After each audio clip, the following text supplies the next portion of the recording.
रेणुका की शादी कुछ ही दिनों पहले शास्त्री नगर में हुई थी।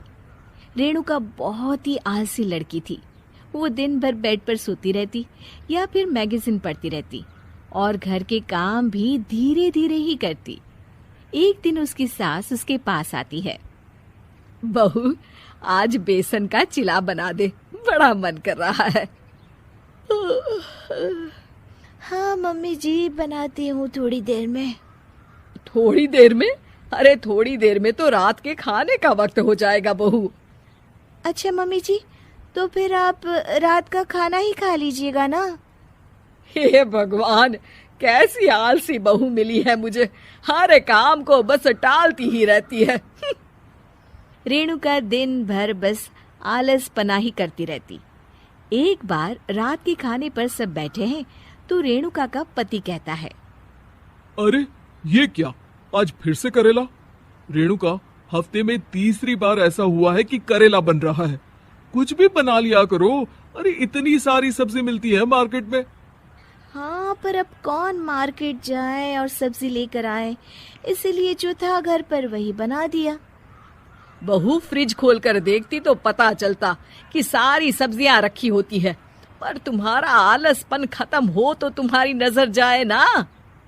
विशाल कमरे में आकर रेणुका से पूछता है, रेणुका, मैंने कहा था तुमसे कि मेरे लिए रुमाल ले आना।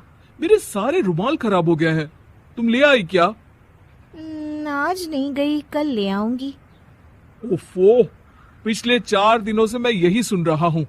बिना रुमाल के ऑफिस जाना पड़ रहा है। तुम तो बहुत ही आलसी होती जा रही हो रेणुका। आपको रुमाल की जरूरत है ना, तो खुद ही खरीद लीजिए ना। हाँ, अब वही करूंगा। तुम्हारे भरोसे बैठा रहा तो कुछ नहीं होगा। एक दिन दरवाजे पर बेल बज रही होती है और रेणुका सोफे पर बैठी होती है, पर आलस में दरवाजा खोलती ही नहीं। अरे बहू, कितनी देर से बेल बज रही है? क्या कानों में रुई डालकर बैठी हो जो सुनाई नहीं दे रही बेल? मम्मी जी, अब आप आ ही गई हैं तो आप ही खोल दीजिए ना दरवाजा।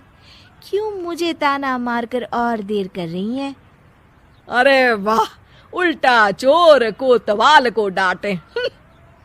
सास दरवाजा खोलती है तो उसकी पड़ोसन दरवाजे पर खड़ी होती है। दरवाजा खोलने में इतनी देर क्यों हो गई? सब सो गए थे क्या? और ये भी कोई वक्त है क्या सोने का? हाँ? अरे नहीं नहीं, ऐसी कोई बात नहीं है। आइए आइए, आप लोग अंदर आइए। ओफो, इन सबको भी अभी आना था। अब मम्मी जी लगा देंगी मेरी ड्यूटी किचन में।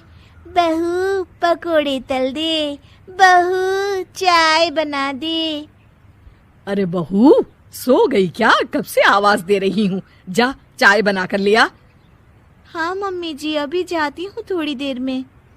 सास रेणुका को आंख दिखाती है। मतलब थोड़ी ही देर लगेगी चाय बनाने में, अभी ले आती हूँ, बस झटपट। रेणुका रसोई में जाती है और इसी आलसीपन में वो चीनी की जगह नमक डाल देती है। जैसे ही सब चाय का घूंट भरते हैं, चाय थूक देते हैं। थू थू थू थू, ये कैसी चाय बनाई है तूने रेणुका? इसमें तो सारा नमक भरा है।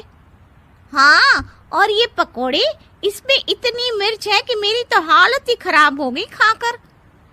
और रेणु जी, आपकी खातिरदारी में पहले तो कभी कोई कमी नहीं रहती थी, पर जब से आपकी ये बहू आई है ना, मामला कुछ गड़बड़ा सा गया है।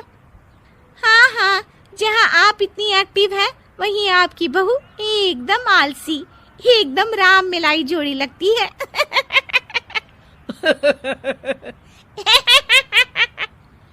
अच्छा जी, चलते हैं अब। नमक वाली चाय पिलाने के लिए बहुत बहुत शुक्रिया। सब वहां से चले जाते हैं। अरे तूने तो मेरी नाक ही कटा दी बहू। वे लोग क्या सोच रहे होंगे मेरे बारे में? मम्मी जी, मैंने तो शक्कर ही डाली थी, पता नहीं नमक कैसे बन गई शक्कर। शक्कर नमक नहीं बना बहू रानी, तुम्हारा ये जो आलसपना है ना, ये उसी का नतीजा है। सॉरी मम्मी जी, अब मैं ये आलसपन छोड़कर सारे काम अच्छे से मन लगाकर करूंगी।